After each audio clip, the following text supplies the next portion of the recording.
Selamat malam. Baiklah, di sini saya akan mempresentasikan materi kuliah Manajemen Perpajakan dengan materi konsep dasar manajemen pajak dengan dosen pengampu Dr. Birmi Eka Putra, SE, MSI, CQNR, disusun oleh Rio Andrea Sinaga dengan NIM C0D02002. Pendahuluan. Berdasarkan Undang-Undang 1945 Pasal 23 Ayat 2, segala pajak dan pungutan lainnya yang bersifat memaksa digunakan untuk keperluan negara berdasarkan undang-undang. Sektor migas memberikan kontribusi signifikan pajak sumber pendapatan tertinggi. Pendahuluan lanjutan. Naluri alamiah manusia untuk terbebas dari beban. Menurut asumsi Devki Haryanto 1994, wajib pajak selalu berusaha membayar pajak sekecil mungkin. Yang kedua, wajib pajak cenderung menyeludupkan pajak sepanjang mereka yakin tidak akan tertangkap dan orang lain melakukan hal yang sama.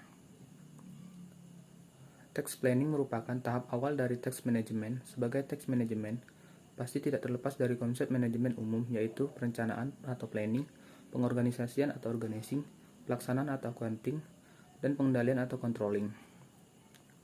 Dalam melaksanakan kewajiban pajak sehari-hari secara optimal, terdapat beberapa unsur yang perlu diketahui setiap wajib pajak. Yang pertama, tax compliance atau yang merupakan mematuhi aturan perpajakan, ada administrasi, pembukuan, pemotongan, penyetoran, pelaporan, dan lain-lain. Yang kedua, tax planning, mengatur akuntansi dan keuangan perusahaan untuk meminimalkan kewajiban perpajakan. Yang ketiga, ada tax litigation, untuk usaha untuk menyelesaikan sengketa pajak dengan Dirjen Pajak, keberatan, banding, peninjauan, kembali, dan lain-lain. Tax research, proses mencari jawaban, solusi, atau rekomendasi atas permasalahan perpajakan. Pengertian manajemen perpajakan. Usaha menyeluruh yang dilakukan manajemen atau manajer agar hal-hal yang dapat berhubungan dengan perpajakan dapat dikelola dengan baik, efisien, dan komunis, sehingga memberikan kontribusi maksimum bagi perusahaan. Fungsi-fungsi manajemen perpajakan. 1. Perencanaan pajak atau tax planning adalah usaha yang mencakup perencanaan perpajakan agar pajak yang dibayar perusahaan benar-benar efisien.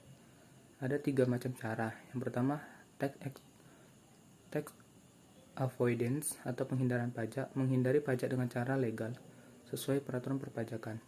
Tax evasion, penggelapan pajak, menghindari pajak dengan secara ilegal. Tax saving, penghematan pajak, menghemat pajak dengan cara yang legal.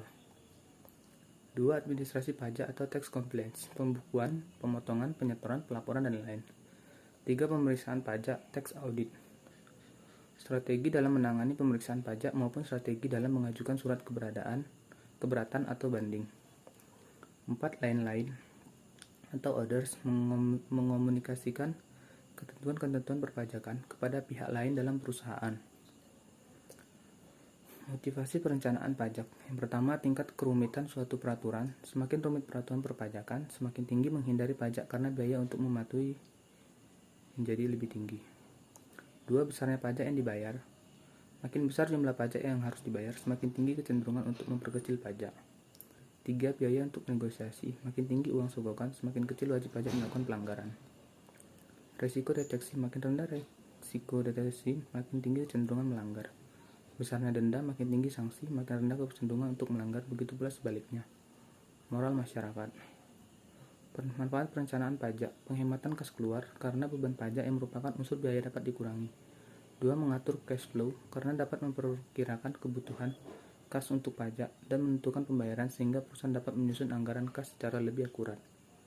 Tujuan perencanaan pajak, meminimalisasi beban pajak yang terhutang, memaksimalkan laba setelah pajak, meminimalkan terjadinya kejutan pajak jika terjadi pemeriksaan pajak, memenuhi kewajiban pajak perpajakan secara benar, efisien, dan efektif.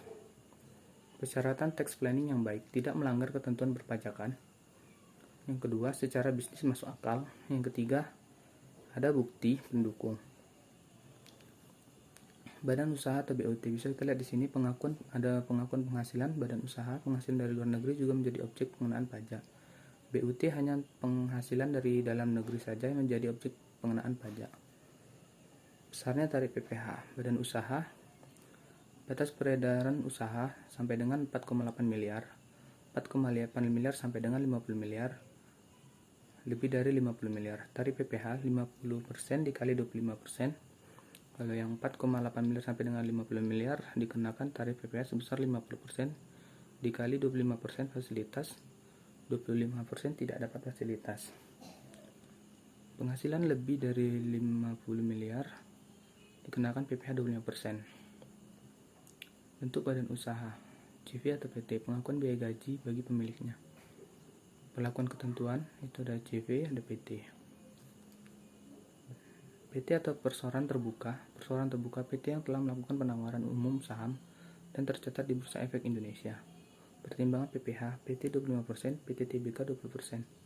Jika minimal 40% saham dimiliki oleh publik dan dimiliki paling sedikit 300 pihak dan masing-masing pihak hanya boleh memiliki saham kurang dari 5%. Kondisi tersebut harus dipenuhi paling singkat 183 hari dalam 1 tahun.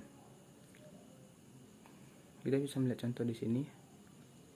Dari keseluruhan saham PT TBK yang di sektor saham yang dimiliki publik sebesar 60%, saham yang dimiliki publik tersebut dimiliki oleh 400 pihak. Di antara 400 pihak terdapat satu pihak yang persentase pemilikannya sebesar 7%. Sisanya 399 pihak hanya memiliki persentase kepemilikan kurang dari 5%. Kondisi tersebut terjadi selama 234 hari dalam 1 tahun pajak. Koperasi adalah badan usaha yang mengorganisasikan pemanfaatan dan penggunaan sumber daya ekonomi anggota atas dasar prinsip koperasi dan kaidah usaha ekonomi untuk meningkatkan taraf hidup anggota pada khususnya dan masyarakat daerah kerja pada umumnya. Dengan demikian, koperasi merupakan gerakan ekonomi rakyat dan soko guru perekonomian nasional. Yayasan adalah badan hukum yang didirikan oleh beberapa orang atau badan usaha yang lebih sering bertujuan untuk semata-mata tidak mencari keuntungan. Yang kedua, termasuk organisasi nirlaba, sumber daya diperoleh dari sumbangan para anggota dan penyumbang lain yang tidak mengharapkan imbalan. Perlakuan perpajakan, sisa lebih yayasan diperlakukan sebagai laba seperti badan usaha lain. Pengakuan penghasilan maupun biaya sama dengan badan usaha. Yayasan pendidikan diberi fasilitas untuk dapat mengakui dana pembangunan sebagai biaya, namun jika lebih dari 4 tahun dana tersebut tidak digunakan, maka diakui sebagai penghasilan dan dikenakan pajak pada tahun berikutnya. Sekian dari saya, terima kasih.